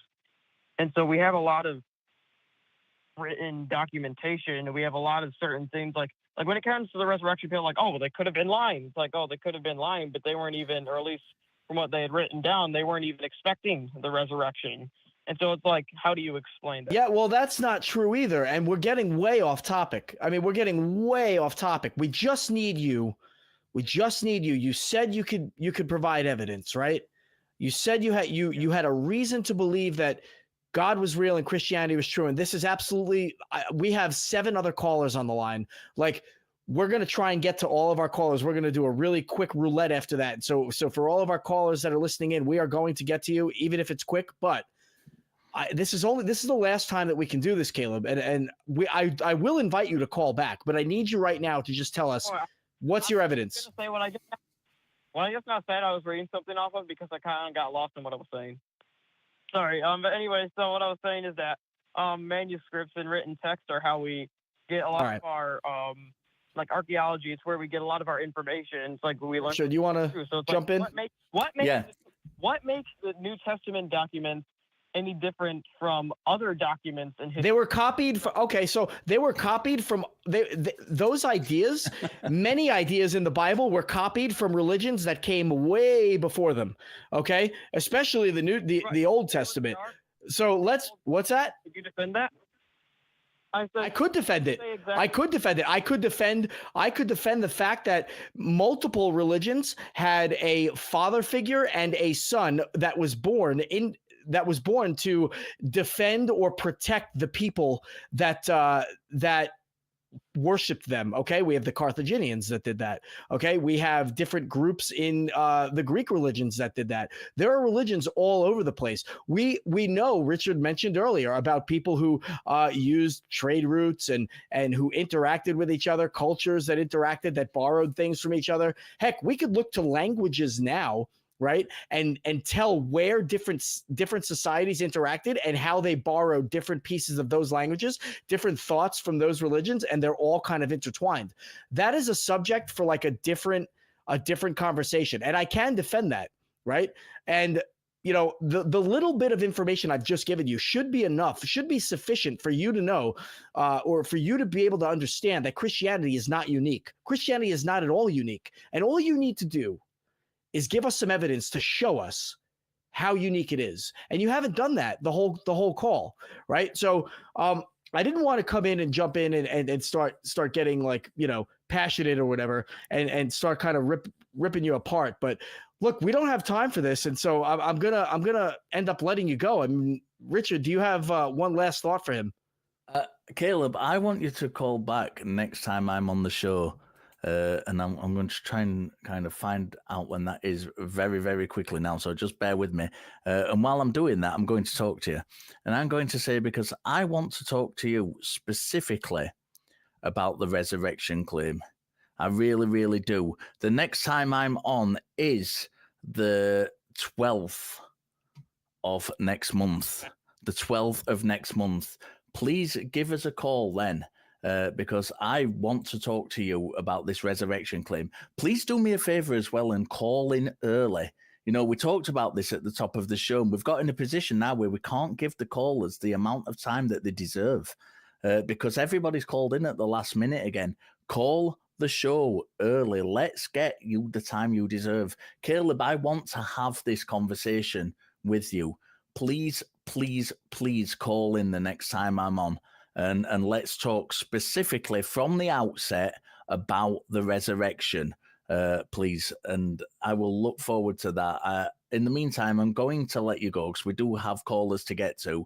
I think we have a super chat real quick that I want to get to. Chibi Nero sent $10 and said, the singularity, which may not exist, is a matter of energy density, not a small universe. There can be an infinite universe that underwent Big Bang. So let's get to our next caller. I think we have another super chat. Did we do Bed 9 Lives? No, we did not. Sorry. Bed 9 Lives, $4.99. Great to have a Hindu caller for a change, but sad to hear of a shocking story of child abuse. Had no idea these ceremonies exist in Hinduism. Yes, that is absolutely horrible. So we did Bed 9 Lives. We did Chibi Nero. Richard, what I want to do is take these last callers and go through them real quick. I'm going to go one by one. I'm going to let them say their piece, and then we have to get out of here in the next 15 minutes, callers. So the first thing I want to do is go to Ken. Ken said, Ken is a longtime pastor. He wants to talk about leaving the community behind for others who might be struggling. So, Ken, you were a pastor. You have emailed us before. What is your advice to people who are struggling with their religion? Yeah, thank you for taking my call. Dylan, the first call you took really resonated with me, the struggle he's going through as a pastor, as a person that my whole social circle and my livelihood was dependent on my faith. And coming out of that was extremely stressful for my family, for myself. and it does take time. I want to encourage Dylan, if he's still listening, just be patient. Find connections. I use this show, other shows. It's helpful. And if you can find a local secular group or somewhere where they have dialogue and can help you work through some of those struggles, I highly encourage that. That I really appreciate that, Ken. I think your words are going to be very encouraging, not only to Dylan, but a lot of other people, especially people who don't know that it's okay to feel and act this way. And they don't know that there are other communities out there. That's how I ended up finally settling on the fact that I was an atheist, finding the ACA. Richard, did you have something you wanted to add to Ken? Yeah, pretty much just what you've said. A great line of advice there, Ken. I appreciate that very much. And we appreciated your email as well. So thank you. I do want to say to you and all the other callers we've got on the line, give us a call back next week. Let's give you some more time, the time that you deserve. I'm going to let you go, Ken. Thank you for the call. We're going to bring in Dave, who questioning some of the conclusions have come to about intelligent design, or a lack thereof. Dave, make it really quick, please. Dave. Hello. Real quick, Dave, what's on your mind? I just wanted, I know you guys are in a hurry, but I was listening to Matt the other night. By the way, I love your show, and I agree with 95% of everything you say as far as dogmatic religions go. You're talking about, Matt, I don't know how everyone feels about this, but Matt was talking to somebody about past lives or whatever, and he was saying, well, you only have one life, that's it. It's a spark of light between two eternal darknesses, and that's what it is. And my point is that that's kind of a dogmatic view of what's going on, because that's a possibility, but we don't know that. We're here on this planet, and there's a lot of mystery around here. And there's a lot of people, scientists and like I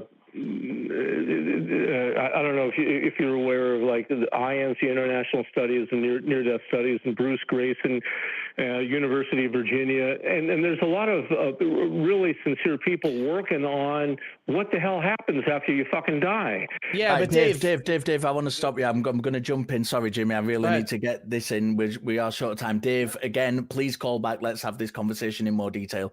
Go back and listen to a show I did on Talk Heathen a few weeks ago where we talked about this. Nobody, not a single person that we know of, has died, legally died, and come back from death.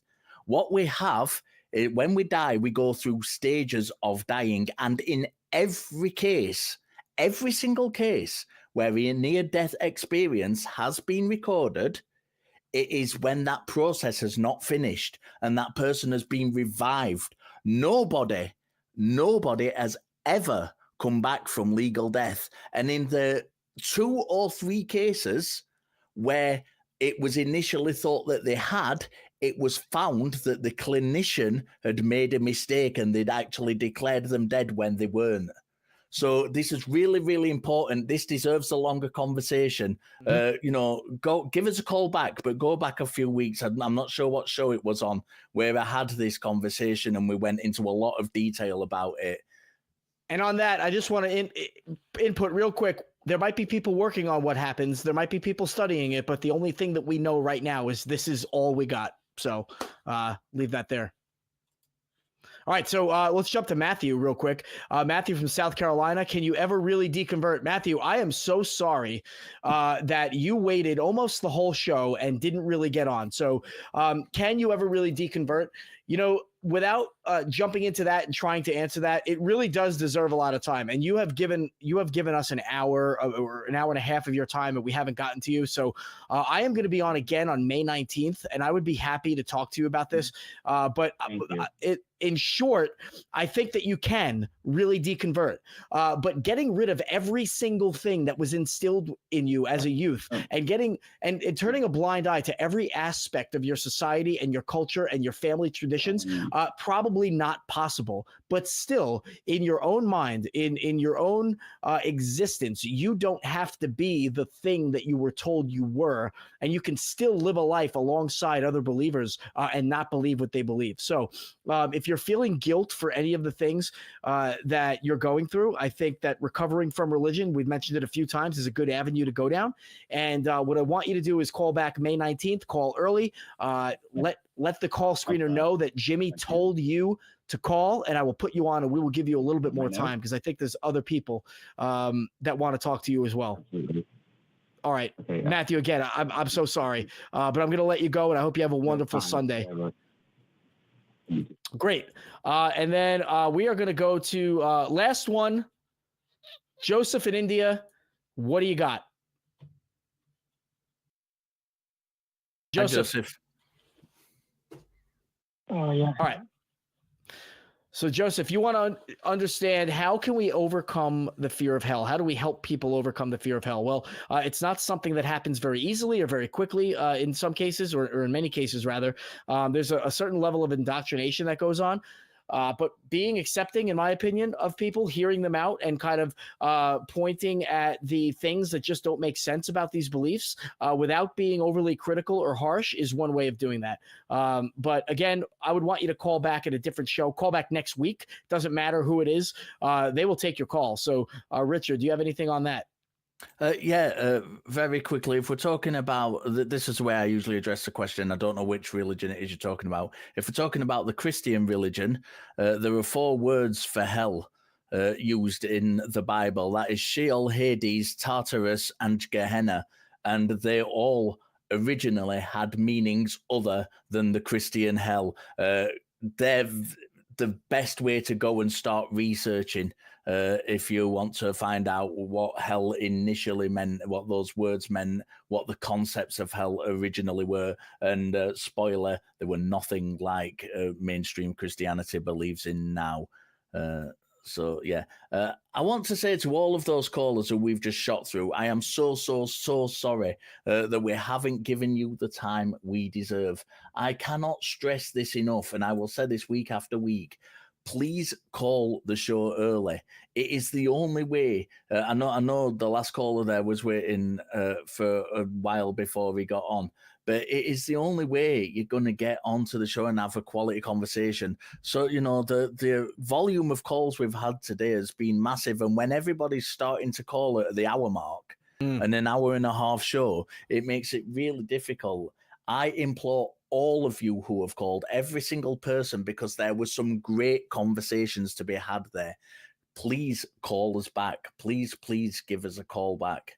Absolutely. And yeah, I want to echo that. I mean, I really love the support. I love the community that we're building, and for the people that actually want to talk to us, to see mine and Richard's ugly mugs and say, hey, those look like 2 guys I could talk to. It's a great honor. So, please keep it up. I want to remind everybody that we are asking you, complete the sentence. The worst part about going to church is blank, and put that in the comments of the video, and we will read the top 3 answers next week.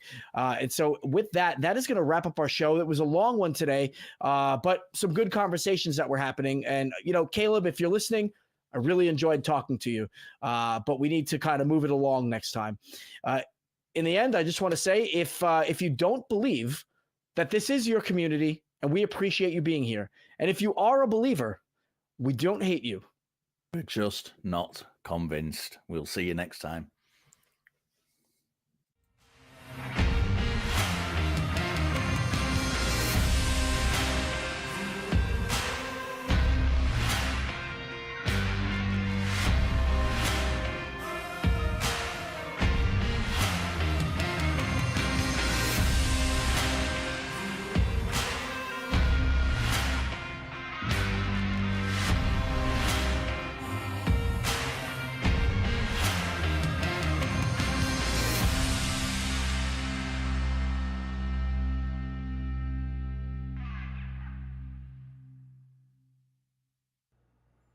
We want the truth, so watch Truth Wanted live, Friday at 7 p.m. Central. Visit tiny.cc/YTTW and call into the show at 512-991-9242 or connect to the show online at tiny.cc/calltw.